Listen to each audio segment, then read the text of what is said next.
Hello दोस्तों, आप सभी का बहुत बहुत स्वागत है हमारे चैनल फाइन स्टडी के एक और न्यू वीडियो में। और दोस्तों, आज के इस वीडियो के अंदर हम लोग क्लास 10th केमिस्ट्री का चैप्टर 5 जिसका नाम है तत्वों का आवर्त वर्गीकरण, इसके सभी ऑब्जेक्टिव प्रश्न उत्तर को देखेंगे।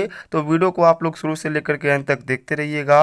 साथ ही अगर आप लोग चाहते हो कि इसका PDF आप लोग बिल्कुल ही फ्री में डाउनलोड कर सको, तो उसके लिए आप लोग जाइए नीचे वीडियो के डिस्क्रिप्शन में, वहाँ पर आप लोग को टेलीग्राम चैनल का लिंक मिलेगा। वहीं से आप लोग सभी PDF को बिल्कुल ही फ्री में डाउनलोड कर सकते हो। चलिए हम लोग अपने पहले क्वेश्चन की ओर बढ़ते हैं। पहला क्वेश्चन आप लोगों से पूछा गया है कि आवर्त सारणी में शून्य समूह का तत्व कौन है। महत्वपूर्ण क्वेश्चन है, आप लोग याद रखिएगा कि हीलियम जो होता है ये शून्य समूह का तत्व होता है। ऑप्शन नंबर बी इसका करेक्ट आंसर होगा। अगला क्वेश्चन आप लोगों से पूछा गया है कि लोहे की परमाणु संख्या कितनी है। ये भी महत्वपूर्ण क्वेश्चन है, आप लोग याद रखिएगा। लोहा जो होता है इसकी परमाणु संख्या 26 होती है, यानी कि ऑप्शन नंबर बी इसका करेक्ट आंसर होगा। अगला क्वेश्चन आप लोगों से पूछा गया है कि आवर्त सारणी के उदर्ग स्तंभों को क्या कहा जाता है। तो आवर्त सारणी के जो उदर्ग स्तंभ होते हैं उनको वर्ग कहा जाता है, यानी कि ऑप्शन नंबर ए इसका करेक्ट आंसर होगा। अगला क्वेश्चन 4 नंबर आप लोगों से पूछा गया है कि सल्फर परमाणु के बाह्यतम कक्षा यानी कि संयोजी सेल में इलेक्ट्रॉनों की संख्या कितनी होती है। तो आप लोग याद रखिएगा, सल्फर जो होती है इसकी परमाणु संख्या 16 होती है, इसीलिए इसके पहले कक्षा में 2 इलेक्ट्रॉन होता है, दूसरे कक्षा में 8 इलेक्ट्रॉन होता है, और इसका तीसरा कक्षा यानी कि जो 72 कक्षा होता है उसमें 6 इलेक्ट्रॉन पाया जाता है। तो ऑप्शन नंबर सी इसका करेक्ट आंसर होगा। अगला क्वेश्चन आप लोगों से पूछा गया है कि आधुनिक आवर्त सारणी में समूहों की संख्या कितनी है। यह भी महत्वपूर्ण क्वेश्चन है, आप लोग याद रखिएगा।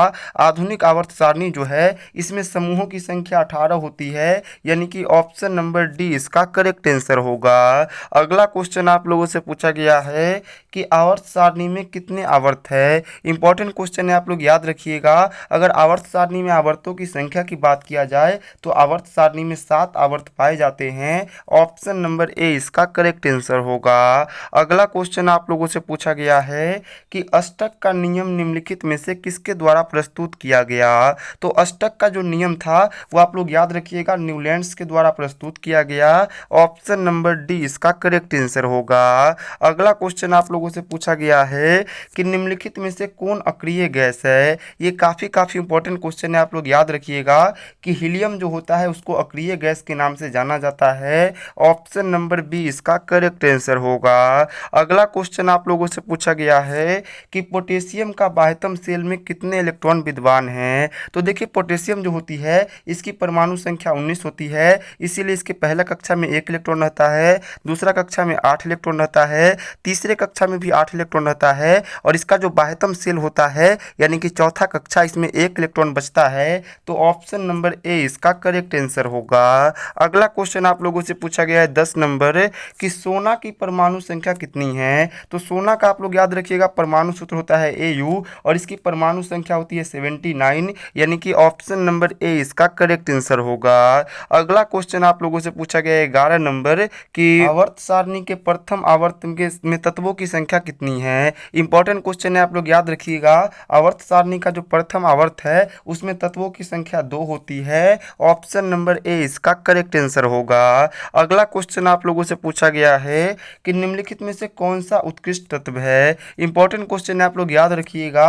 आर्गन जो होता है ये उत्कृष्ट तत्व होता है। ऑप्शन नंबर सी इसका करेक्ट आंसर होगा। अगला क्वेश्चन आप लोगों से 13 नंबर पूछा गया है कि फ्लोरीन की परमाणु संख्या क्या है। तो फ्लोरीन की परमाणु संख्या आप लोग याद रखिएगा 9 होती है। ऑप्शन नंबर ए इसका करेक्ट आंसर होगा। अगला क्वेश्चन आप लोगों से पूछा गया है कि पोटेशियम की परमाणु संख्या 19 है, तो इसकी संयोजकता क्या होगी। तो देखिए, संयोजकता निकालने का सिंपल ट्रिक होता है। आप लोग को सबसे पहले इसका इलेक्ट्रॉन निकालना होगा। तो इसका देखिए, पहला कक्षा में 2 इलेक्ट्रॉन होता है, दूसरा कक्षा में इसके 8 इलेक्ट्रॉन होता है, तीसरा कक्षा में इसका 8 इलेक्ट्रॉन होता है, और इसका जो आखिरी कक्षा होता है उसमें 1 इलेक्ट्रॉन होता है। तो ये आखिरी कक्षा में 8 इलेक्ट्रॉन पूरा करने के लिए या तो बाहर से 7 इलेक्ट्रॉन को लेगा या अपने इस वाले इलेक्ट्रॉन का त्याग करेगा। तो त्याग करना आसान होता है, इसलिए ये अपने 1 इलेक्ट्रॉन का त्याग करता है, अर्थात इसकी संयोजकता 1 होती है। ऑप्शन नंबर ए इसका करेक्ट आंसर होगा। अगला क्वेश्चन आप लोगों से पूछा गया है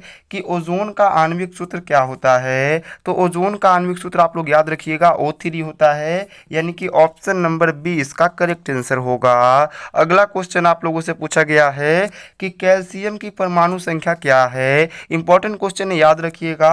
कैल्शियम की परमाणु संख्या होती है 20, यानी कि ऑप्शन नंबर सी इसका करेक्ट आंसर होगा। अगला क्वेश्चन आप लोगों से पूछा गया है कि क्लोरीन के परमाणु की 72 कक्षा में इलेक्ट्रॉनों की संख्या कितनी होती है। तो क्लोरीन का आप लोग याद रखिएगा परमाणु संख्या 17 होती है, इसीलिए इसके पहले कक्षा में 2 इलेक्ट्रॉन आएंगे, दूसरा कक्षा में 8 इलेक्ट्रॉन आएगा, और इसका तीसरा यानी कि आखिरी कक्षा जो होता इसमें कितना आएगा, तो इसमें 7 इलेक्ट्रॉन आएगा, यानी कि इसके 72 कक्षा में 7 इलेक्ट्रॉन पाए जाते हैं। ऑप्शन नंबर सी इसका करेक्ट आंसर होगा। अगला क्वेश्चन आप लोगों से पूछा गया है कि मेंडलीफ के आवर्त नियम में तत्वों का वर्गीकरण का आधार क्या है। तो मेंडली का जो आवर्त सारणी था, यानी कि जो आवर्त नियम था, उसमें तत्वों का वर्गीकरण का जो आधार था वो परमाणु द्रव्यमान था। ऑप्शन नंबर डी इसका करेक्ट आंसर होगा। अगला क्वेश्चन आप लोगों से पूछा गया है कि ओजोन की एक अणु में ऑक्सीजन परमाणुओं की संख्या कितनी होती है। तो देखिए, ओजोन के एक अणु का सूत्र होता है O3, और इसमें आप लोग देख सकते हो ऑक्सीजन के 3 परमाणु हैं, यानी कि ऑप्शन नंबर सी इसका करेक्ट आंसर होगा। अगला क्वेश्चन आप लोगों से पूछा गया है कि अमोनिया के एक अणु में नाइट्रोजन एवं हाइड्रोजन के परमाणुओं की संख्या का अनुपात क्या है। तो देखिए, अमोनिया के अणु जो होता है उसका सूत्र होता है NH3। अब इसमें नाइट्रोजन कितना है, तो नाइट्रोजन 1 है, और हाइड्रोजन कितना है, तो हाइड्रोजन 3 है, यानी कि नाइट्रोजन और हाइड्रोजन का अनुपात 1:3 होता है, यानी कि ऑप्शन नंबर सी इसका करेक्ट आंसर होगा। अगला क्वेश्चन आप लोगों से पूछा गया है कि आधुनिक आवर्त सारणी में तत्वों का वर्गीकरण का आधार क्या है। इंपॉर्टेंट क्वेश्चन है, आप लोग याद रखिएगा। आधुनिक आवर्त सारणी जो है इसमें तत्वों का जो वर्गीकरण का आधार है वो है परमाणु संख्या। ऑप्शन नंबर डी इसका करेक्ट आंसर होगा। अगला क्वेश्चन आप लोगों से पूछा गया है कि आवर्त सारणी के प्रथम वर्ग के सदस्य कौन हैं। इंपॉर्टेंट क्वेश्चन है, आप लोग याद रखिएगा। आवर्त सारणी का जो प्रथम वर्ग के सदस्य हैं वो क्षारीय धातु हैं। ऑप्शन नंबर बी इसका करेक्ट आंसर होगा। अगला क्वेश्चन आप लोगों से पूछा गया है सिलिकॉन एक क्या है। तो सिलिकॉन आप लोग याद रखिएगा, यह एक प्रकार के उपधातु होता है। ऑप्शन नंबर सी इसका करेक्ट आंसर होगा। अगला क्वेश्चन आप लोगों से पूछा गया है कि आवर्त सारणी के किसी आवर्त के तत्वों को निम्न में से कौन सा गुण समान होता है। तो आप लोग याद रखिएगा, आवर्त सारणी के किसी भी आवर्त के जितने भी तत्व होते हैं उन सभी तत्वों का यह गुण समान होता है कि उनमें कक्षों की संख्या समान रहती है। मतलब किसी आवर्त में अगर पांच तत्व है तो आप लोग याद रखिएगा उस पांचों के पांचों तत्व में कक्षों की संख्या एक समान होगी। तो यहाँ पे ऑप्शन नंबर डी इसका करेक्ट आंसर होगा। अगला क्वेश्चन आप लोगों से पूछा गया 25 नंबर कि निम्नलिखित में से तत्वों की आयनन ऊर्जा सबसे अधिक है। तो आप लोग याद रखिएगा कि यहाँ पे जो फ्लोरीन होती है इसकी आयनन ऊर्जा सबसे अधिक होती है। ऑप्शन नंबर बी इसका करेक्ट आंसर होगा। अगला क्वेश्चन आप लोगों से पूछा गया है कि आवर्त सारणी के प्रत्येक आवर्त का अंतिम सदस्य कौन होता है। इंपॉर्टेंट क्वेश्चन है, आप लोग याद रखिएगा कि किसी भी आवर्त सारणी के जो आवर्त होता है इसका अंतिम सदस्य एक निष्क्रिय गैस होता है, यानी कि ऑप्शन नंबर सी इसका करेक्ट आंसर होगा। अगला क्वेश्चन आप लोगों से पूछा गया है कि किसी तत्व में 2 सेल है और दोनों ही इलेक्ट्रॉन से पूर्णतः भरे हुए हैं, तो वह तत्व कौन है। तो देखिए, आप लोग ऐसे समझिए कि कोई एक इलेक्ट्रॉन है जिसमें कितना है, तो इसमें 2 ही सेल है, और आप लोग जानते हो कि प्रथम सेल में 2 ही इलेक्ट्रॉन आ सकता है और दूसरा इलेक्ट्रॉन में 8 इलेक्ट्रॉन आ सकता है। तो अब ये सेल दोनों यानी कि पूर्णतः भरे हुए हैं, दोनों के दोनों सेल। तो अगर आप लोग इन दोनों के परमाणु को जोड़ोगे तो 8 और 2 क्या होता है, 10 होता है, यानी कि 10 परमाणु संख्या किस तत्व का होता है। तो आप लोग याद रखिएगा, नियोन का परमाणु संख्या 10 होता है, यानी कि वह तत्व नियोन है। ऑप्शन नंबर ए इसका करेक्ट आंसर होगा। अगला क्वेश्चन आप लोगों से पूछा गया है निम्नलिखित में से कौन सबसे अधिक क्रियाशील हाइड्रोजन है। तो आप लोग याद रखिएगा, फ्लोरीन जो होता है ये सबसे अधिक क्रियाशील हाइड्रोजन होता है। ऑप्शन नंबर ए इसका करेक्ट आंसर होगा। अगला क्वेश्चन आप लोगों से पूछा गया है कि सल्फर के संयोजी सेल में इलेक्ट्रॉनों की संख्या कितनी होगी। तो सल्फर का परमाणु संख्या 16 होता है। इसके पहले कक्षा में 2 इलेक्ट्रॉन आएगा, दूसरे कक्षा में 8 इलेक्ट्रॉन आएगा, और इसका जो बाह्यतम सेल होगा उसमें 6 इलेक्ट्रॉन आएगा, यानी कि इसका जो संयोजी सेल होता है उसमें 6 इलेक्ट्रॉन पाए जाते हैं। ऑप्शन नंबर डी इसका करेक्ट आंसर होगा। अगला क्वेश्चन आप लोगों से पूछा गया है कि बोरोन एक एल्युमिनियम आवर्त सारणी के किस वर्ग का तत्व है। इंपॉर्टेंट क्वेश्चन है, आप लोग याद रखिएगा। बोरोन और एल्युमिनियम जो होता है ये आवर्त सारणी के 13वें समूह का तत्व होता है, यानी कि ऑप्शन नंबर सी इसका करेक्ट आंसर होगा। अगला क्वेश्चन आप लोगों से पूछा गया है कि ऑक्सीजन का परमाणु भार क्या है। इंपॉर्टेंट क्वेश्चन है, आप लोग याद रखिएगा। ऑक्सीजन जो होती है इसका परमाणु भार होता है 16। ऑप्शन नंबर सी इसका करेक्ट आंसर होगा। अगला क्वेश्चन आप लोगों से पूछा गया है कि किसी कोष में इलेक्ट्रॉनों की अधिकतम संख्या क्या होती है। तो आप लोग याद रखिएगा, कोई भी कोष होगा उसमें इलेक्ट्रॉनों की अधिकतम संख्या क्या होती है, तो 2n² होती है, यानी कि ऑप्शन नंबर बी इसका करेक्ट आंसर होगा।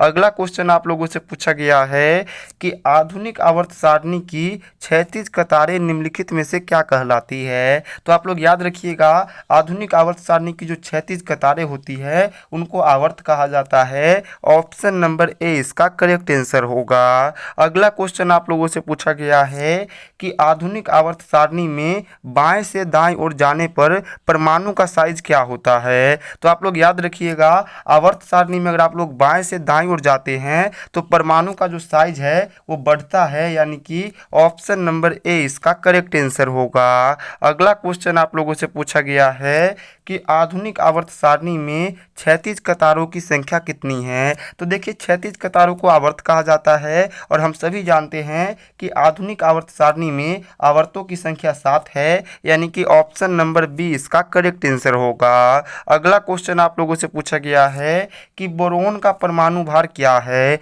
इंपॉर्टेंट क्वेश्चन है, आप लोग याद रखिएगा।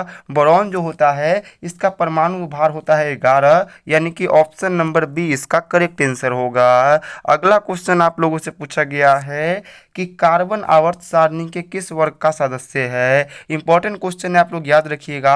कार्बन जो होता है यह आवर्त सारणी के 14वें वर्ग का तत्व होता है, यानी कि ऑप्शन नंबर डी इसका करेक्ट आंसर होगा। अगला क्वेश्चन आप लोगों से पूछा गया है कि आधुनिक आवर्त सारणी के किसी वर्ग में ऊपर से नीचे जाने पर परमाणु का आकार क्या होता है। तो आप लोग याद रखिएगा, आधुनिक आवर्त सारणी जो है इसके वर्ग में अगर आप लोग ऊपर से नीचे की ओर आते हो तो परमाणु का जो आकार है वो घटता है, यानी कि ऑप्शन नंबर ए इसका आकार जो है वो बढ़ता है, यानी कि ऑप्शन नंबर बी इसका करेक्ट आंसर होगा। अगला क्वेश्चन आप लोगों से पूछा गया है कि सोडियम की परमाणु संख्या क्या है। इंपॉर्टेंट क्वेश्चन है, आप लोग याद रखिएगा। सोडियम की परमाणु संख्या होती है 11, यानी कि ऑप्शन नंबर सी इसका करेक्ट आंसर होगा। अगला क्वेश्चन 40 नंबर आप लोगों से पूछा गया है कि मैग्नीशियम की परमाणु संख्या 12 है, इसकी संयोजकता क्या होगी। तो देखिए, अगर इसका परमाणु संख्या 12 है तो इसका पहला कक्षा में 2 इलेक्ट्रॉन आएगा,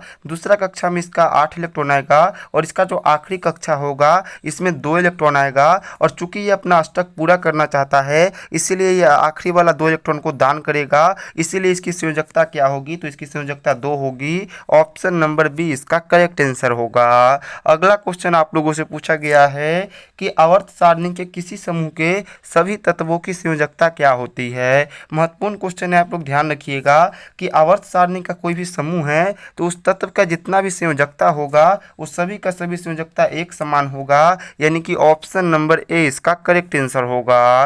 अगला क्वेश्चन 42 में पूछा गया है कि निम्नांकित में से कौन उपधातु है। तो आप लोग याद रखिएगा कि यहाँ पे स्केडियम जो होता है एक प्रकार का उपधातु होता है, यानी कि ऑप्शन नंबर डी इसका करेक्ट आंसर होगा। अगला क्वेश्चन आप लोगों से पूछा गया है कि एक तत्व का इलेक्ट्रॉनिक विन्यास 2, 8 और 7 है, इस तत्व का परमाणु संख्या क्या होगा। तो देखिए, आप लोग सभी को जोड़ दीजिए तो पहला में क्या है 7, 7 + 8 + 2, यानी कि आप लोग इसका परमाणु संख्या क्या आएगा, तो इसका परमाणु संख्या 17 आएगा। और आप सभी लोग जानते हो कि इसका परमाणु संख्या 17, ऑप्शन नंबर सी इसका करेक्ट आंसर होगा। अगला क्वेश्चन आप लोगों से पूछा गया है कि वर्ग 13 से 18 वाले तत्व क्या कहलाते हैं। इंपॉर्टेंट क्वेश्चन है, आप लोग याद रखिएगा। वर्ग 13 से 18 वाले जो तत्व होते हैं इनको पी ब्लॉक के तत्व कहा जाता है, ऑप्शन नंबर बी इसका करेक्ट आंसर होगा। अगला क्वेश्चन, आखिरी क्वेश्चन आप लोगों से पूछा गया है कि इलेक्ट्रॉन के स्थानांतरण से बने यौगिक क्या कहलाते हैं। महत्वपूर्ण क्वेश्चन है, आप लोग याद रखिएगा कि इलेक्ट्रॉनों के स्थानांतरण से जो यौगिक बनते हैं उसको वैद्युत संयोजी इलेक्ट्रॉनिक कहा जाता है, ऑप्शन नंबर सी इसका करेक्ट आंसर होगा। तो आज के इस वीडियो को हम लोग यहीं पे एंड करते हैं। अगर आप लोग को ये वीडियो पसंद आया होगा तो आप लोग जरूर से इस वीडियो को एक लाइक कीजिएगा, अपने दोस्तों के साथ इसको शेयर कीजिएगा। मिलते हैं अगले वीडियो में, तब तक के लिए बाय बाय।